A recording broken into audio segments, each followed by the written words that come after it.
Hey everyone, thanks for tuning in to this episode of In Plain English. I'm your host, Jamie Motha, and this is the third in a series of interviews that I conducted at the Society for Neuroscience conference in Washington, D.C. in November.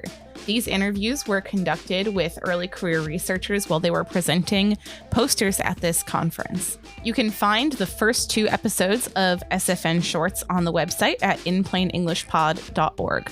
Next week, on December 26th, there will be a very special episode of In Plain English where I played Rigor and Reproducibility Jeopardy with the wonderful folks at Community for Rigor. So I hope you're looking forward to that as a special holiday treat. And in the meantime, please enjoy these interviews. In this first interview, I spoke with Giovanna Campos, a senior undergraduate at Temple University and a scholar in the ENDURE program, a program aimed at increasing diversity in neuroscience. Their research focused on the relationship between spatial reasoning and being able to remember episodic events like what you did last week. They are also studying how a brain region called the fornix is involved in both spatial reasoning and episodic memory and how it changes from childhood to adulthood. Should I introduce myself? Yeah. Hello, my name is Giovanna. I'm a senior at Temple University right now, and I've been fortunate enough that I'm a scholar in the NIH-funded ENDURE program, and I get to come to SfN and present my work. That work right now is focused on episodic memory and spatial navigation in both kids and adults. So basically, we're trying to see whether the fornix, a white matter structure that connects the hippocampus and other very important structures for memory, is actually supporting spatial memory as well as episodic memory, which is your memory of your day-to-day stuff. If you remember, a birthday party you had, that's your episodic memory about that event. So we're using something called diffusion tensor imaging, a special type of MRI scan to reconstruct those white matter tracks in our participants, who are both kids that are between the ages of 8 and 13 years old, and young adults. And what we're seeing so far is that, first of all, kids and adults who are better at spatial navigation are also better at remembering episodic events. And then second of all, as far as where my data analysis is at right now, we're seeing that this white matter tract, the fornix, is maturing from childhood to adulthood. So that correlation between spatial navigation and free recall or episodic memory, that's more steep in adults than kids right now too. So we see an age relationship within both our behavioral measures and also our structural measures of the fornix. So our plan is to further tease apart these two types of memories and see their correlation with the microstructure and the macrostructure of the fornix in the future. Okay, so are you using fMRI or MRI to look at the fornix? Yes, so diffusion weighted images, it's a special type of MRI that lets us do an analysis that looks into the water molecules of your brain. And the idea is that if that water molecule is more stretched out or in a missile shape rather than a perfect sphere, we're talking about an axon or white matter. Because, if you're talking about the body of a cell or just cerebrospinal fluid, which is the fluid that you have in your brain, those are going to be pretty perfect spherical water molecules. Right. But the axons are very stretched out. Exactly. So that's the principle of this technique. Okay. So is it just that the fornix is growing from childhood to adulthood, or are there other structural changes that are happening as well? So we can't exactly tell from this technique. It's not as we don't know biologically exactly what is happening when we see this type of image and do this kind of analysis. However, what we know is that kids have way more white matter than adults, and then that gets thrown out as they age. So what's happening is actually that the white matter gets more efficient at carrying information. Okay. You know, but that the bulk of the tract doesn't really change. Okay. I'm very bad at spatial memory and learning, so do you think my fornix just didn't develop right? Well, it's probably just fine, but if you look at that microstructure that we're looking at, it might not be as efficient as another adult that's better at spatial navigation. Good to know. Better get on it, fornix. Yeah. Well, thank you for taking me through this. This is really interesting research. Yeah, thank you. In this interview, I spoke with Manuel Vasconcelos, a fourth-year undergraduate at UCSD and an Endure Scholar. His research focused on using computer learning techniques to study both the behavior and the neural activity of mice when they were put in situations where they would expect a reward, a punishment, or both. So can you start by introducing yourself? Yes, so my name is Manuel Vasconcelos. I'm a fourth-year undergraduate at UCSD. I'm currently conducting research at the Salk Institute within the TI Lab. And my poster is on the use of semi-supervised data analyses to extract aligned motifs from neural activity and behavior.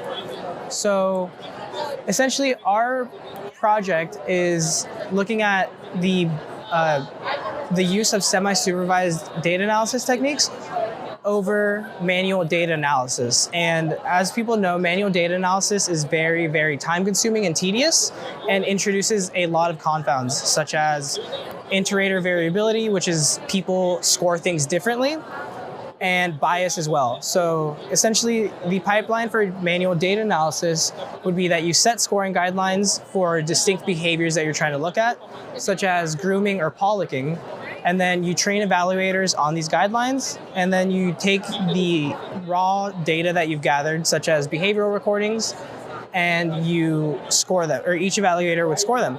And then following this, you have, as I mentioned, people score things differently. So one person might say, oh, the mouse is licking its paw, or the mouse is grooming itself. But because of this, you would have to do review and validation, where you have to go through the video and essentially make sure that the behaviors that someone labeled as grooming are grooming, or the behaviors that someone labeled as paw licking are paw licking. And so this is contrasted by semi-supervised data analysis. And this is I'll explain an example of Social Leap Estimates Animal Poses, or SLEAP, which is a pose estimation software developed by Talmo Pereira at the Salk Institute. And essentially in this pipeline, you take a raw video, you have a user curate it by labeling nodes along the body of the subject. So you would label the nose, the ears, the forepaws, the hind paws, tail, or whatever you prefer. You can use this in mice, flies, C. elegans, whatever you prefer. And then you are able to produce a trained model, which then through machine learning techniques, you can take a novel video and run inference and output predictions on what behaviors were being done by the mouse during each individual frame.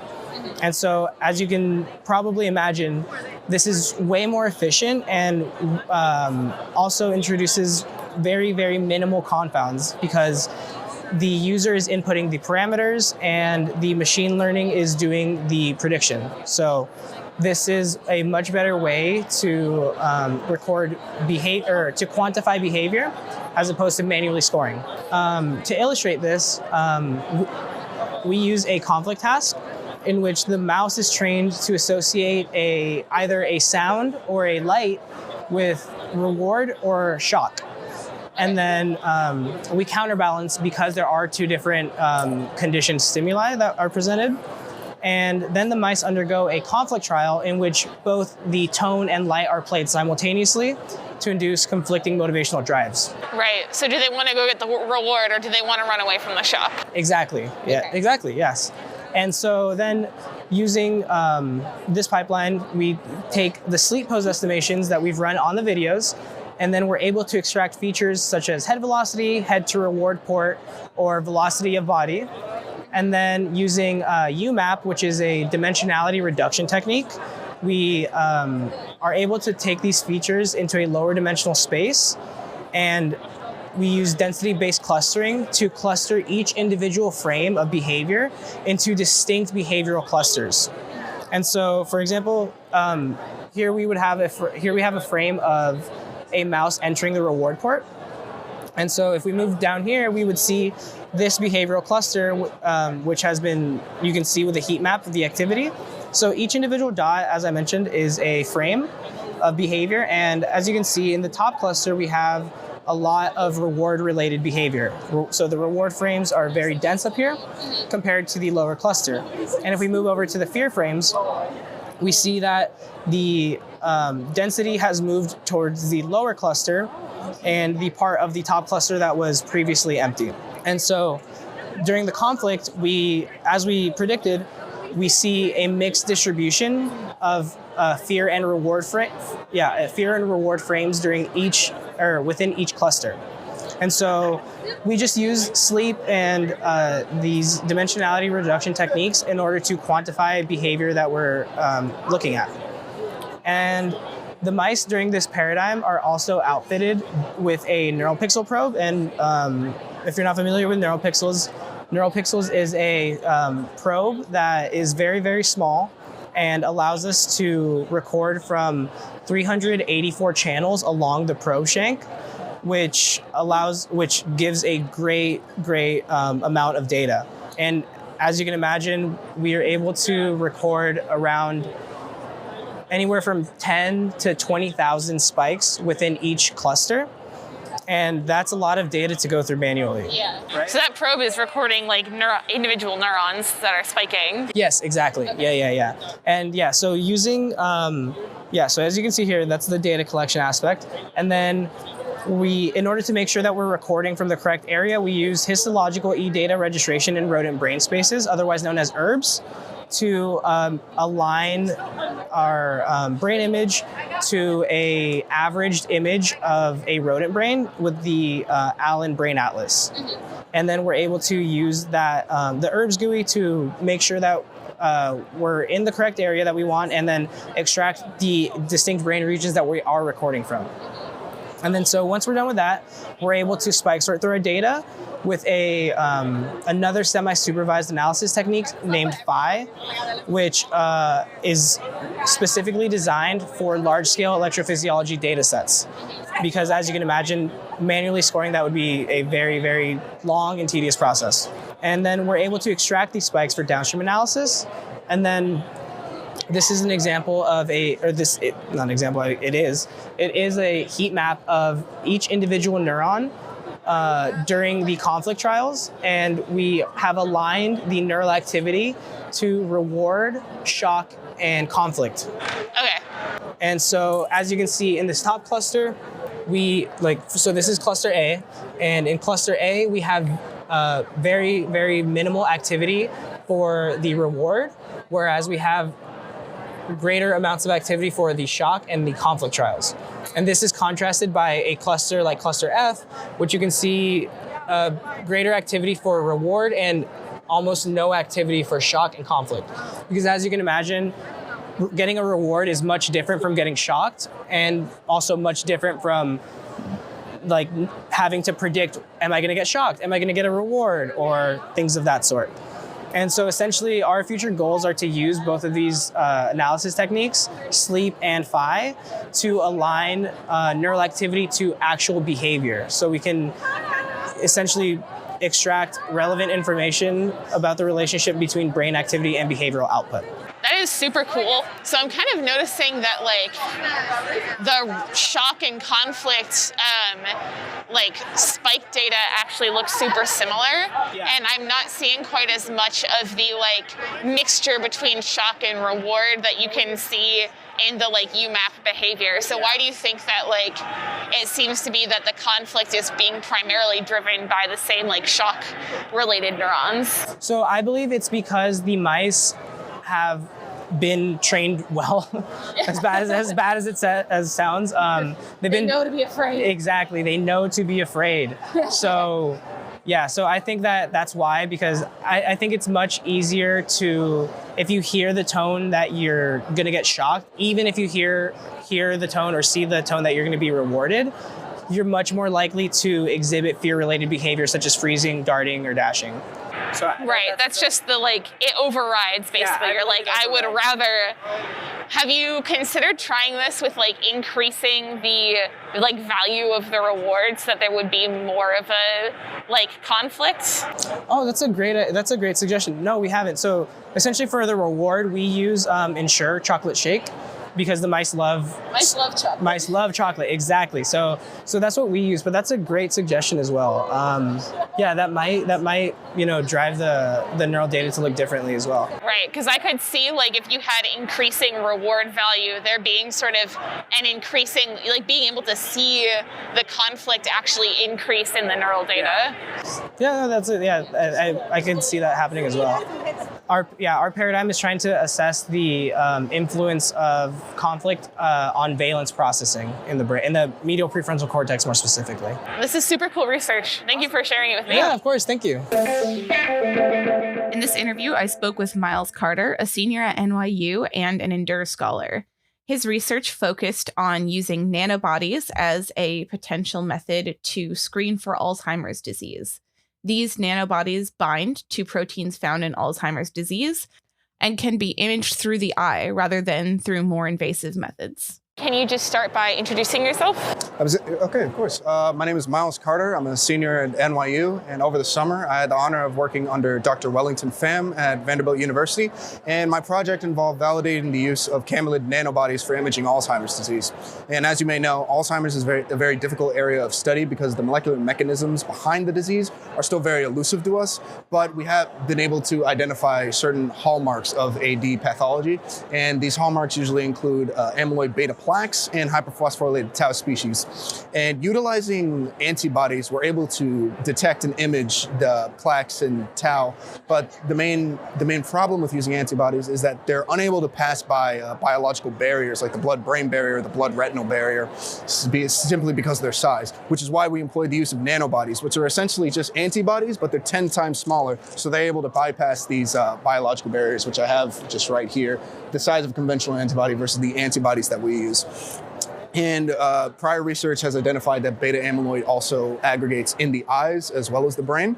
So we believe that if the nanobody is small enough to pass by these biological barriers and beta amyloid is in fact in the eye, then we should be able to image in vivo certain plaques or oligomers in eye for AD detection. Okay, in the eye. Yeah. Okay. And the main objectives were just to validate the labeling chemistry of our nanobody for in vivo retinal imaging and PET imaging, and then obviously image the oligomer flow dynamics in the retina. So beta amyloid is a naturally occurring protein, but when it aggregates, that's when the plaques form, and that's when AD seems to set in. Yeah. So just right here, that's when I have my first Western blot, which is we knew our nanobody was about 15 kilodaltons and that our dye was about 2 kilodaltons. So we expected to see just a slight shift, and that would tell us that the labeling chemistry was successful. Okay. And then from there, we would then inject the mouse from the lateral tail vein to get the nanobody into the system, and then hook it up to a scanning laser ophthalmoscopy machine just so we could view the inner eye. And then a couple minutes after, like 2 or 3 minutes after we hooked it up, we began to see signal in the vasculature. So here's the optic nerve right here, and then the surrounding vasculature of our nanobody. And then this right here is also the capillaries in the eye. So we're able to get very fine resolution when it comes to this detection. And when it came to the PET imaging, unfortunately, I was only there for a short amount of time, so I wasn't able to participate in it, but I was able to perform a Western blot on their PET imaging probe that they use, and found that it was successful, and they hope to perform PET imaging in the near future. Okay, so then ultimately this nanobody could be used, like you could detect Alzheimer's by just injecting people with a dye like you would use for any other imaging, right? And then you could image just inside of their eye and put like a little beam to the back of their eye, and like maybe even be able to detect like early whether or not like they have early signs of Alzheimer's. Exactly. Dr. Pham was really I don't know the right word he used. He really, yes, excited. Thank you. He really wanted to find a way for not only in early detection, but also convenience. Yeah. And instead of going through the entire process, like going to a hospital and paying like loads and loads of money, perhaps just simple as going to like an eye doctor, getting a small injection, and then just imaging through the eye in the most non-invasive way. Yeah, possible that it could become part of their scope of practice. Yeah, it's really cool. Yeah. So what are kind of the next steps for getting this, like moving it from the mice eventually to people? So next steps that I can think of, so now that we've confirmed that we can image in vivo with this nanobody, we need to compare with a 5X FAD mouse, which is just a mouse that has developed human beta amyloid, to a wild type mouse to actually validate them, how different they are. Yeah. And in terms for like human pathology, I'm not an expert in that, and I'm not entirely sure. But if you contacted Dr. Wellington Pham, I'm sure he'd love to talk more about his research. Yeah, I would love to talk to him and talk to you more as well. Yeah, so thank you for going through this with me. Absolutely. Yeah. In the last interview for this episode, I spoke with Samantha Sutton, a master's student at Syracuse University. Her research focused on a protein called System XC, which is one way that the brain helps prevent itself from getting overexcited. This research could have implications for understanding how and why seizures happen so that we can develop better treatments for them. So if you can just start by introducing yourself. Sure. Okay. I'm Samantha Sutton. I'm a second-year master's student at Syracuse University in Syracuse, New York. Great. And then so can you kind of tell me what your research is about? Sure. The title of my poster is Exploring the Role of Astrocyte System XC in Excitatory Inhibitory Balance. And so if you are unfamiliar with System XC, it's an amino acid antiporter responsible for the one-to-one exchange of glutamate and cysteine. So glutamate is the main excitatory neurotransmitter in the central nervous system, and cysteine is very important for the production of glutathione.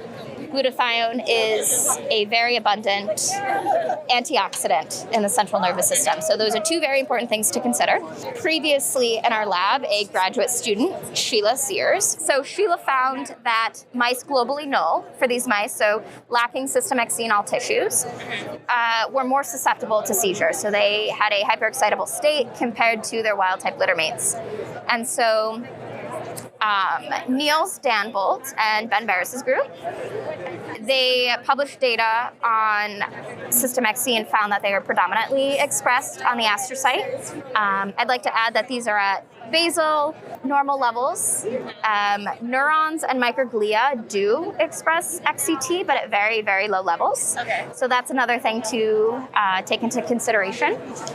But knowing that the astrocyte predominantly expresses System XC, we developed a mouse, a astrocyte conditional knockout, that removed or deleted XCT from astrocytes only, a subpopulation. And so what we found was that System XC is a forebrain specific loss. So it was not removed in all astrocytes.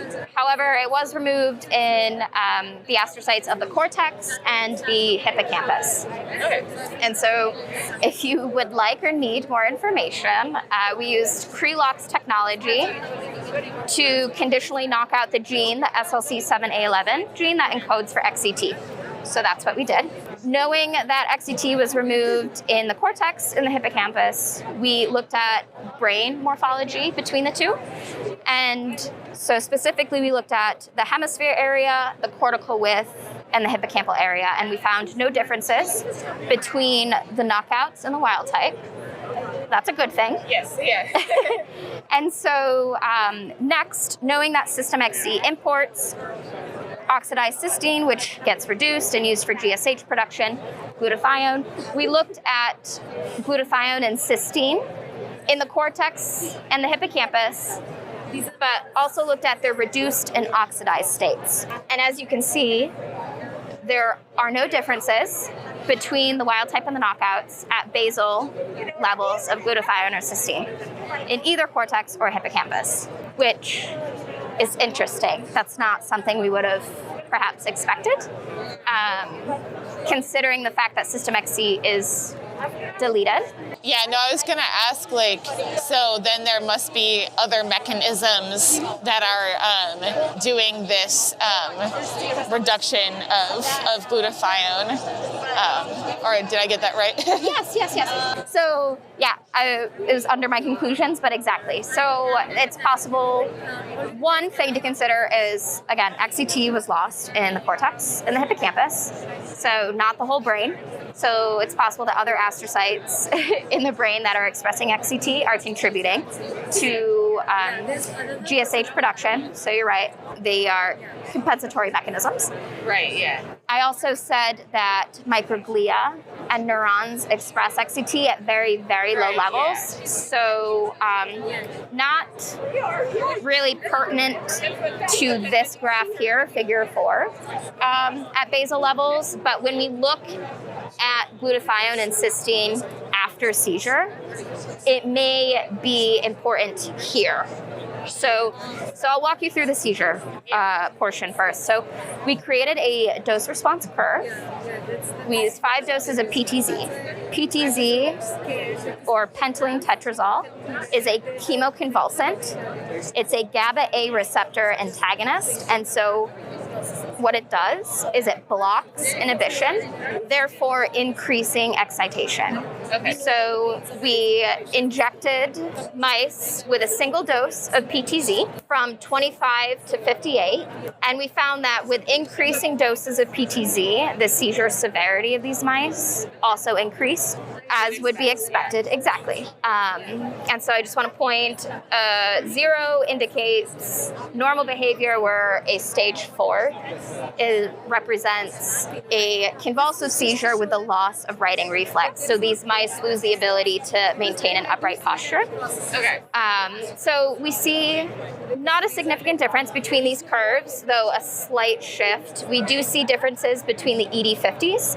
The ED50s are where 50% of these mice exhibit a stage 2. Okay. So a stage 2 is in between the non-convulsive and convulsive behavior. So this is interesting because it's looking like if there is a trend in the knockout mice, it's that it's actually taking more of this seizure-generating drug to make them seize. Why do you think that? Like, as if they're lacking that protein that's supposed to be taking up the excitatory transmitter, like, why do you think they might be trending towards less susceptible? Right. So I'll correct you really quick. So System XC is exporting this excitatory neurotransmitter.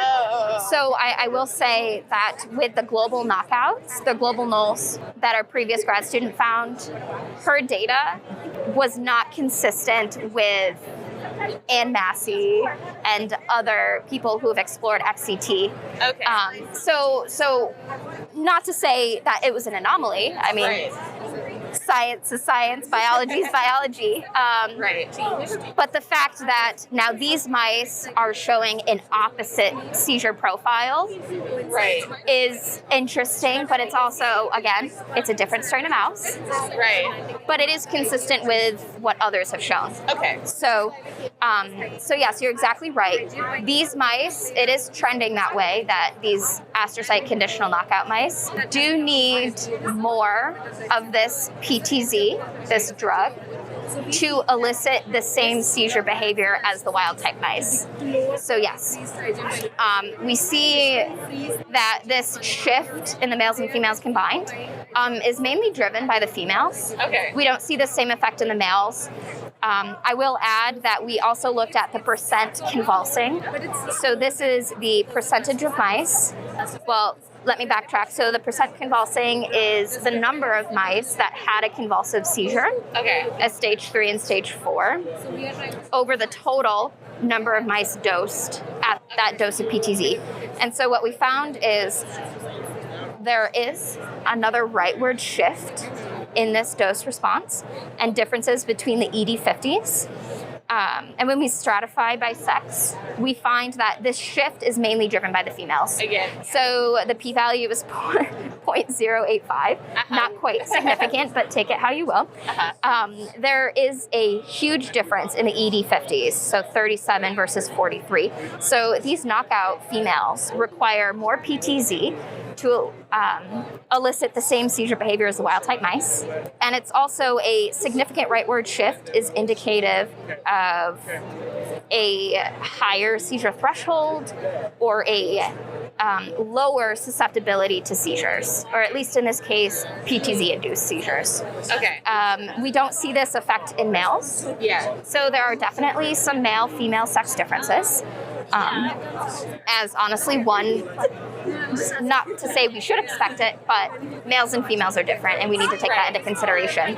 And this this table here is just showing how long it took for these mice to exhibit convulsive seizures, and the knockouts actually took more time to reach those. So they are more resistant to the PTZ-induced seizures. And lastly, we looked at the glutathione and cysteine levels after seizure. Okay. And we found that both the reduced and oxidized forms of glutathione and cysteine in cortex and hippocampus are significantly increased from basal. Okay. So what you see here is the full change over basal, and it's not shown here, but there is a significant increase. Okay. But what I want to show here is that there is no difference between the wild type and the knockout mice here. So there is no difference before seizure at basal, and there is no difference after seizure, after stimulation, in these redox couple concentrations. And so what I had mentioned before, that it's possible that the lowly expressed XCT in the neurons and the microglia are perhaps upregulated. There could be the other astrocytes in the other area, the brain regions that didn't get deleted, that may be compensating and contributing to those levels. So I think the take-home message is that astrocyte system XC is indispensable, and that there are other areas of the brain that are contributing to this redox balance, and that there are for sure male-female sex differences in terms of seizure profiles between these mice. So has your lab then considered using maybe like viral approaches to target this XC knockout to different areas of the brain? I see. So no, we have not explored that, but that's an interesting take on that for sure. I don't know if I myself would have the time in the future. Right, yeah. to do you gotta that. finish your master's and go on to other things. Exactly, so. yeah. But perhaps in the future there may be another student that could pick up on that project and do it for sure. But that's an interesting take. Yeah. Do you have any other questions or comments? I think that's it. Oh, awesome. Thank you so much. Thank you again for tuning in to the third episode of SfN Shorts. You can follow along with the posters discussed in this episode at inplainenglishpod.org. You can also find the first 2 SfN Shorts episodes there. As I mentioned at the beginning, next week we are going to have a very special episode where I played some Jeopardy all about the concepts of rigor and reproducibility in science. So be on the lookout for that on December 26th. Our music is by Sam Brunwasser. You can find more of his work at soundcloud.com/visualsnowbeats. As always, you can download the paper and read the transcriptions at inplainenglishpod.org. And make sure to follow us on Twitter, Facebook, and Instagram at Plain English Sci. That's PlainEnglishSci. Thanks again for listening, and we'll see you next time for another episode of In Plain English.